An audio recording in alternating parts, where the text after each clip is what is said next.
Delimitation, தொகுதி மறுசீரமைப்பு என்பது தற்போது அவசியம், அவசரம் என்றால் அதற்கு ஏற்றவாறு மாநிலங்களுடைய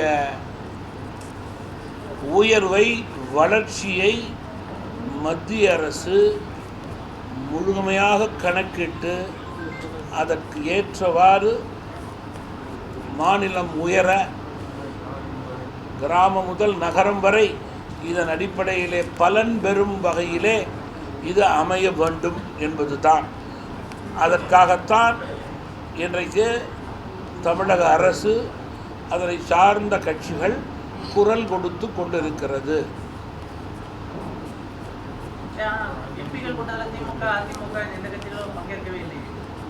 ஏற்கனவே சொல்லிட்டேன், நம்முடைய தமிழகத்தினுடைய வளர்ச்சிக்கு ஏற்ற ஆலோசனை கூறக்கூடிய இடம் தமிழக அரசு கூட்டக்கூடிய கூட்டம் வலுவாக இங்கே அது வைக்கப்பட வேண்டும். அதன் அடிப்படையிலே அரசின் சார்பிலே பலமான முறையிலே டெல்லிக்கு அது எதிரொலிக்க வேண்டும் என்பதுதான் மக்களுடைய விருப்பமாகவே இருக்க முடியும். தமிழ்நாட்டில் தேசிய ஜனநாயக கூட்டணிக்கு ஒருங்கிணைப்பாளர் என்ற அளவுலாம் முக்கியமான பொறுப்புகள் இருந்தீங்க. ஆனாலும் தமிழ் மாநில காங்கிரஸுக்கு அந்த தேசிய ஜனநாயக கூட்டணி, பாஜகவுடனான கூட்டணி தேர்தல் முடிவுகளில் பெரிய சாதகமான விளைவுகளை ஏற்படுத்தலை. இனி வரக்கூடிய காலங்களில் உங்களுடைய கூட்டணி முடிவுகள் எப்படிப்பட்டதாக இருக்கும்? எதுக்கு முன்னுரிமை தருவீங்க? நான் முதல்ல எந்த கட்சிகளுக்கும் இடையே நான் ஒருங்கிணைப்பாளராக செயல்படவில்லை. 2, சரியாக முறையாக கூட்டணியை நான் உரிய தருணத்திலே அறிவிக்கக்கூடிய கட்சி தலைமைதான் எங்களுடைய கட்சி. கட்சியினுடைய வருங்கால கூட்டங்கள், கட்சியினுடைய பலம், பலவீனம், அதை எப்படி சரி செய்து உயர்த்துவது என்பதை ஆலோசனை செய்து கட்சியினுடைய பணிகளை மேலும் பலப்படுத்தும். தேர்தல்கள் நெருங்கும் போது கூட்டணியினுடைய அவசியம் குறித்து அதிகாரப்பூர்வமாக அறிவிக்கப்படும். முதலமைச்சர் விஜயோட நிர்வாக ரீதியிலான செயல்பாடுகள் எப்படி இருக்குன்னு பார்க்குறீங்க? 2.5 மாதம் ஆட்சி நடந்து கொண்டிருக்கிறது. ஆட்சியிலே மக்களுடைய எண்ணங்களை பிரதிபலிக்கக்கூடிய திட்டங்கள் அறிவிக்கப்பட்டிருக்கிறது. இன்னும் சில மாதங்களிலே அந்த திட்டங்கள் பயன் தரும் வகையிலே அமைய வேண்டும் என்பது எங்களுடைய விருப்பம். அதனை மக்களுடைய எண்ணங்களுக்கு ஏற்றவாறு ஆட்சியாளர்கள் பூர்த்தி செய்வார்கள் என்று நான் நம்புகிறேன். கட்சி மேலும் வளம் பெற வேண்டும், பொறுப்பாளர்களுக்கு உள்ளாட்சியிலே பொறுப்பிலே இருக்க வேண்டும், அதற்கு தொய்வான இடங்களிலே இயக்கத்தை பலப்படுத்துவதற்கான பணிகளை செய்ய வேண்டும் என்பதுதான். அதான் இருக்க முடியும். சார் கவர்மெண்ட் போடுங்க சார். ஏற்கனவே 2 பேர் கவர்மெண்ட் போயிட்டாங்க. தமிழ் மாநில காங்கிரஸ் கட்சியினுடைய மண்டல கூட்டங்கள் தொடர்ந்து நடைபெற்று கொண்டிருக்கிறது.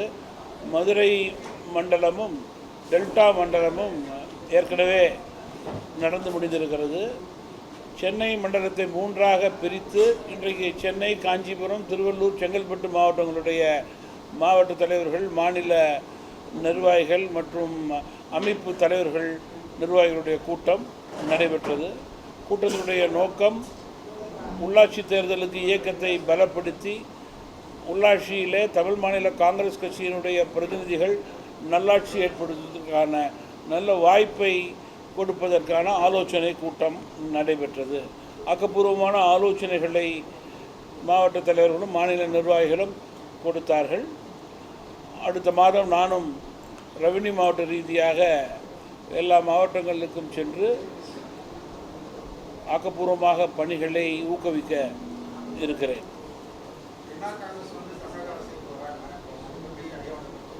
எனக்கு எந்த விதமான அதிகாரப்பூர்வமான தகவலும் அதை பற்றி இல்லை. நான் பத்திரிகை தொலைக்காட்சியில் நான் உண்மையிலே பார்க்கவில்லை.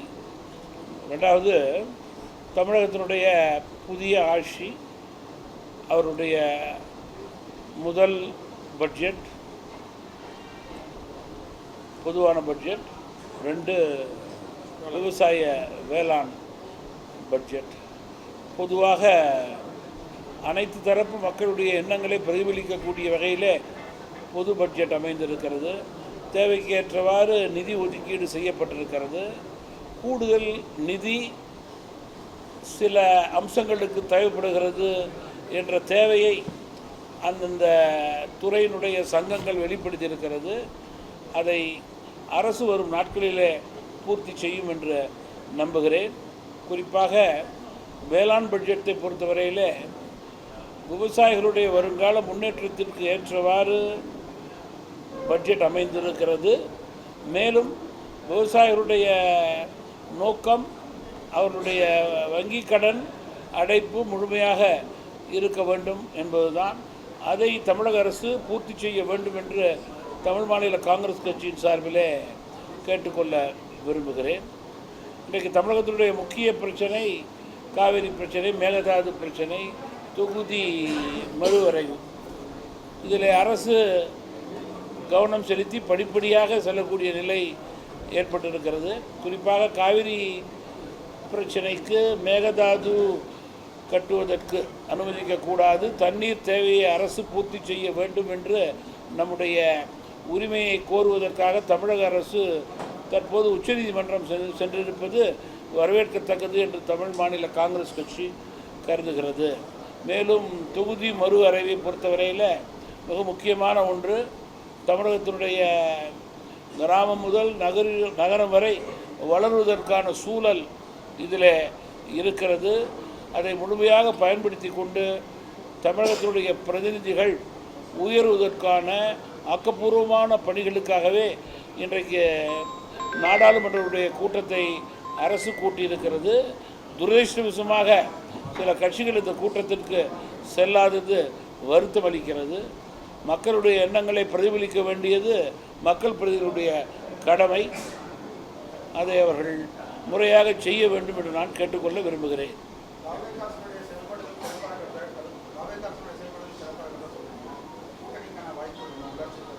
நீங்கள் ஆட்சி நடக்க தொடங்கி 3 மாதம் கூட இன்னும் பூர்த்தியாகவில்லை. தமிழ் மாநில காங்கிரஸ் கட்சியை பொறுத்தவரையில் பாராட்டக்கூடிய விஷயங்களை தொடர்ந்து பாராட்டி கொண்டிருக்கிறோம். எச்சரிக்கை கொடுக்க வேண்டிய விஷயங்களுக்கு தொடர்ந்து விழிப்புணர்வையும் எச்சரிக்கையும் கொடுத்து கொண்டிருக்கிறோம் என்பதில் மாற்று கருத்து கிடையாது. தற்போது தமாகவினுடைய செயல்பாடு உள்ளாட்சி தேர்தலை நோக்கி, உள்ளாட்சி தேர்தலிலே கூட்டணி அவசியம் என்பதிலே மாற்று கருத்து கிடையாது. அது தேர்தல் நெருங்கும்போது முடிவெடுக்க வேண்டிய ஒன்று.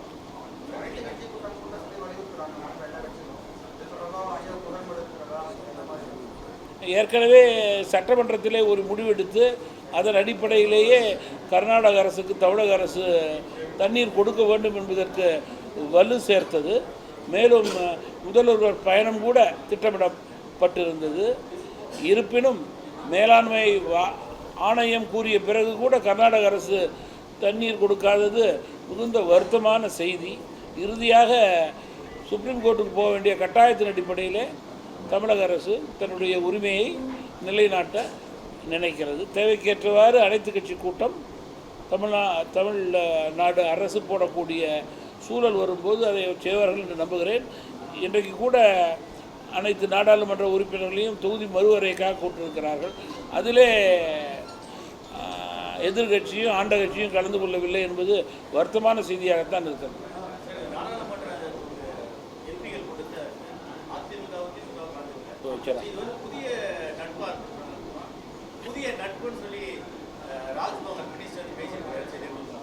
நட்பை பற்றி நான் கூற விரும்பவில்லை, செயலை பற்றி கூறுகிறேன்.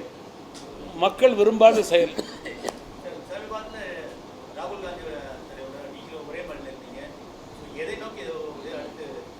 ஒரு தமிழகத்தினுடைய மூத்த அரசியல் தலைவர், ஏன் அகில இந்திய அளவிலே பிரபலமான தலைவர் திரு வைகோ அவர்கள் தன்னுடைய பாராளுமன்றத்தினுடைய பேச்சுக்களை புத்தகமாக வெளியிடுகிறார்கள்.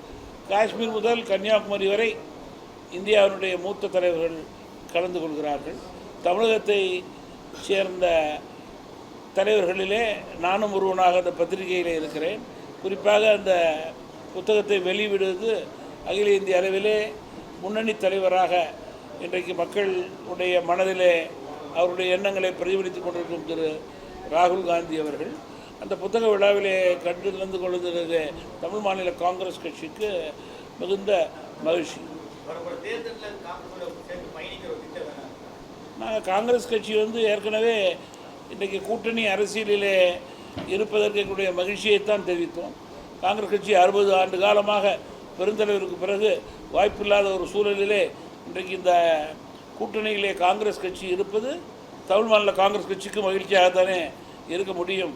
மேலும் காங்கிரஸ் கட்சி என்ற பெயரில் இருக்கின்ற கட்சிகள் இருக்கின்ற இடம் நிச்சயமாக நேர்மையான இடமாக தான் இருக்க முடியும் என்பது எங்களுடைய ஆழமான கருத்து.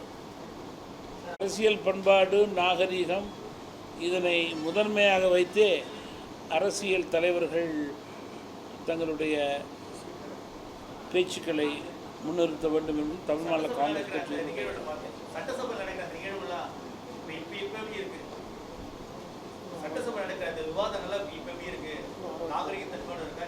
இல்லை. சட்டசபையினுடைய விவாத நிலைகளை பொறுத்தவரையிலே ஒவ்வொரு துறை, அதனை சார்ந்த வளர்ச்சி, அதற்குண்டான ஆலோசனைகள், இதை எதிர்கட்சிகள், கூட்டணி கட்சிகள் முன்வைக்க வேண்டும்.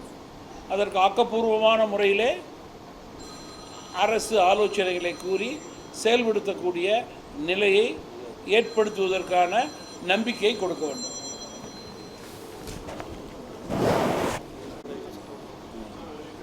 நேற்றைய தினம் கூட காவிரி பிரச்சனைக்காக தமிழக அரசு அதனை சார்ந்த 4 முக்கிய அமைச்சர்கள் விவசாய பிரதிநிதிகளை சந்தித்து பேசி இன்றைய நிலை என்ன, அதற்குண்டான என்ன மாதிரி இந்த பிரச்சனைகளை தீர்க்க முடியும் என்ற விழாவாரியாக பேசியிருப்பது விவசாய வர்க்கத்தினுடைய எண்ணங்களை அரசு பிரதிபலிக்கிறது என்பதே அதனுடைய அர்த்தமாக இருக்கிறது.